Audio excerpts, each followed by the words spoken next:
Hey guys, here's just a little how-to on how to go through your Nearpod lesson. So it says that it's student-paced, which means you're going to use these arrows to go to the next slide and complete each of the steps.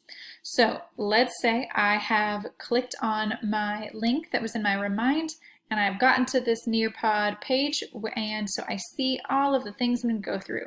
So we're going to do a little vocabulary review, some comparison to the 21st century since we're reading about something from the 20th. We're going to do a little review. You're going to see a video of me reading, and then there's going to be your assignment. Remember, you're going to use your Google Classroom code to get to that page. So at any point, you can pull this up to see what's coming next and how many slides you have to go. Right here on the side, you can open this up and to take notes, so you can choose a method to save your notes. And you can save to Google Drive. And I'm going to use my Google account and say allow. And then I'll be able to type my notes right there. Yay! And my teacher will be able to see them. This menu also shows all of the steps if you need to remember the code. So the first vocabulary is vengeance, and remember there are these two words, revenge versus avenge, and we've talked about that in Cask of Amontillado and John Wilkes Booth, and I told you that fun story. So you're going to watch this video, you're going to click on it, and you can take notes right here about how Katie is Lindsay Lohan and she is getting revenge or avenge. You have to pick. I'll take notes as I watch that video, and then you can keep on going. So this is, your job is to match the vengeance word, so revenge or avenge, with the correct definition. And I would do one of those things, and then I would keep going. And now I have an open-ended question.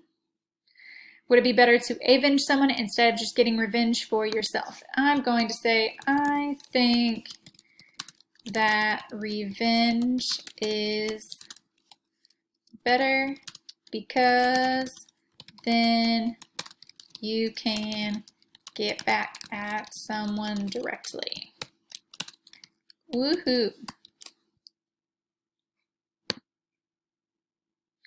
The next vocabulary, but also a theme we're thinking about, is legacy. And so the questions right here, I can scroll to see all of the steps.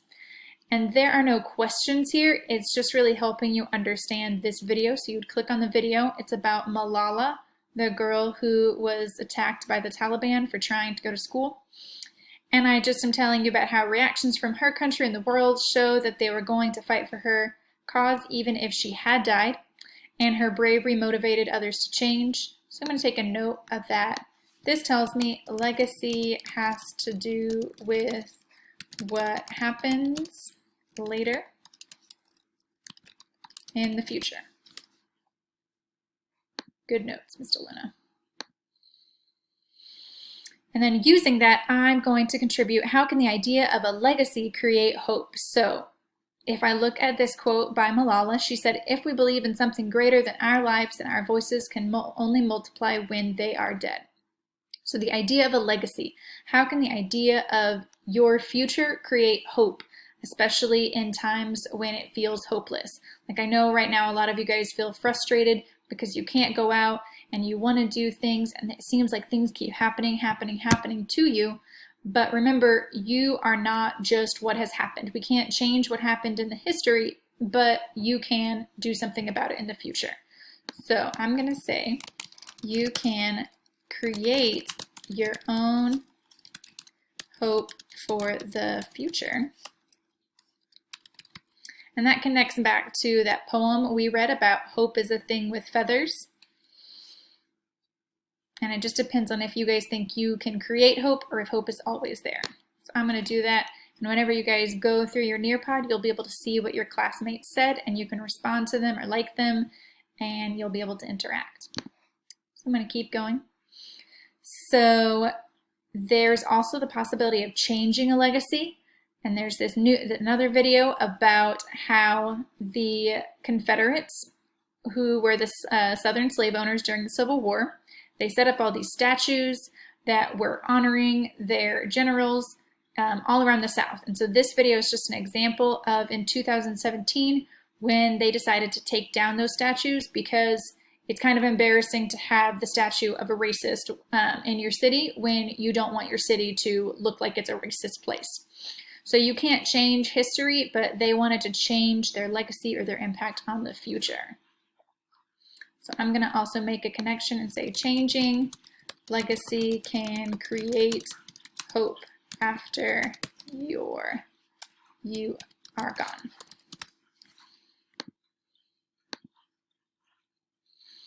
And then we're at this awesome part where it's me going through the text that you're going to read. So you're going to watch that video. You're going to take notes off to the side about what you need to remember. Then you're going to go to the next slide because you're going to see this is the last thing that you need to do before your assignment. You're going to use this code if this is what your Nearpod says. Each of you have a different Nearpod code because I want you to make sure you get into the right assignment. I messed up last time. I'm figuring this out as you guys are. You're going to answer all questions. You're not going to skip any questions. You're not going to type in random stuff like I did. You're going to pay attention to the details in each question. You're going to think about the title, the images, the main details, explain the purpose, and summarize. And then I'm going to go to the next slide and it'll pop up. Oh my gosh, this is so amazing. Thank you, technology. And boom, it brings you right now to where you're supposed to go.